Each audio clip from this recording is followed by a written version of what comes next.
Olha só, essa é uma história sobre um homem que, na verdade, não é bem sobre ele. A gente vai mergulhar fundo na obra poderosa de Conceição Evaristo, Canção para Ninar Menino Grande, para tentar entender a teia complexa de relações que a autora constrói.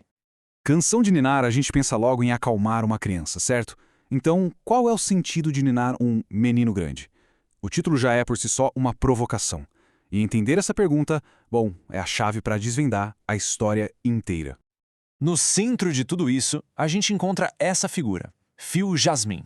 Ele é aquele tipo de homem magnético, sabe? Um sedutor que parece quase irresistível, com uma fama que chega antes dele em qualquer lugar.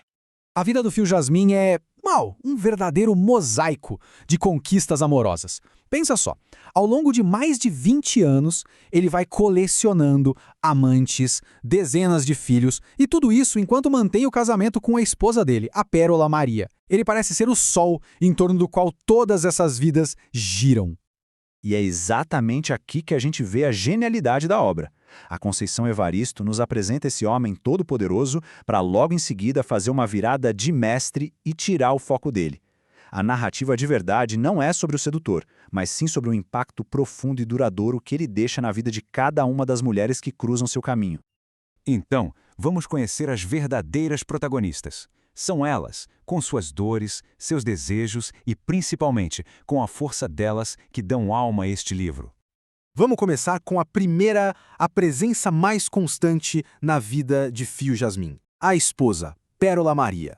Ela é tipo a rocha, o porto seguro dele, o lugar para onde ele sempre volta depois das suas andanças. Esse trecho aqui ele praticamente define a realidade dela. A Pérola encontra um sentido para a vida na maternidade, ao mesmo tempo em que lida com as traições do marido com uma dor quieta, uma resignação silenciosa que marca o lugar dela naquela família. Mas, olha, nem todas as mulheres dessa história aceitam as coisas de forma passiva. Longe disso. Vamos conhecer agora uma personagem que traz uma visão totalmente diferente. A Neide Paranhos da Silva. A história da Neide é fascinante porque ela inverte completamente o jogo de poder. Em vez de ser só mais uma conquista do Phil Jasmin, é ela quem o usa para realizar o projeto de vida dela, ser mãe, mas nos termos dela, sem precisar de um homem do lado. É um ato de pura independência. E agora, a gente chega na história profundamente trágica de Angelina Devaneia da Cruz. Nesse ponto, a sedução do Phil Jasmin vira uma coisa cruel, com consequências terríveis. O que para ele e para os amigos foi só um jogo, uma brincadeira de mau gosto, para Angelina foi a destruição de um sonho. Uma dor tão insuportável que a levou a um fim trágico. E essa comparação deixa tudo muito claro, né? A total desconexão. Pro Phil Jasmin, cada mulher era só um episódio, uma memória vaga. Já para elas, esses encontros foram momentos que moldaram suas vidas com dor, com escolhas e com consequências muito reais e duradouras. Para a gente entender como a Conceição Evaristo consegue construir essas histórias com tanta profundidade, com tanta verdade, a gente precisa conhecer um conceito-chave que a própria autora criou. Escrevivência. A palavra já diz tudo. É a junção de escrever com vivência. A ideia aqui não é só escrever sobre algo. É escrever a partir de uma experiência de corpo, de vida, que conhece na pele o que é ser mulher e negra na nossa sociedade. A própria autora define isso com uma perfeição. É isso. A escrevivência dá voz a quem viveu a história, transformando a experiência em literatura, uma literatura cheia de potência, cheia de verdade. Mas apesar de tudo, o Phil Jasmin não é um personagem estático, sabe? Ele não termina a história do mesmo jeito que começou. Um relacionamento totalmente inesperado vai forçar ele a olhar para dentro e encarar o homem que ele se tornou. Essa relação com a Eleonora quebra completamente o padrão dele.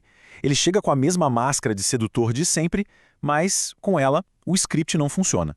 Em vez de conquistar, ele se quebra, ele se mostra vulnerável. E é nessa rachadura que nasce uma amizade de verdade que se torna o grande ponto de virada na vida dele. É por causa dessa amizade, sem o jogo da sedução, que ele finalmente consegue acessar feridas muito antigas. Como o trauma de infância quando o sonho dele de ser príncipe numa peça da escola foi negado só por ele ser negro. Pela primeira vez, ele consegue compartilhar essa dor e começa a entender de onde vem aquele vazio que ele sente.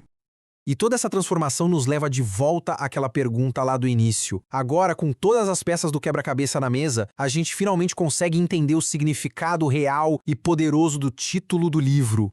Pois é, a canção não é só uma metáfora, ela existe de verdade dentro da história. Foi composta pela Tina, uma mulher que passou quase 20 anos da vida se relacionando com ele e que escrevia a música nos longos períodos em que ele estava ausente. Então, o ponto crucial é este. A canção de ninar não serve para acalmar ou mimar o fio Jasmim. Ela é, na verdade, a voz coletiva de todas as mulheres. É a melodia que elas compuseram com suas lágrimas, sua resiliência, sua independência e até suas tragédias. É a história delas finalmente sendo cantada em voz alta. E a gente termina com essa reflexão. A obra nos mostra que, enquanto um homem vivia uma vida de conquistas que se provaram superficiais, um coro de mulheres estavam compondo, muitas vezes em silêncio, uma canção muito mais complexa, muito mais duradoura, uma canção que ecoa, acima de tudo, a força e a profundidade das vivências delas.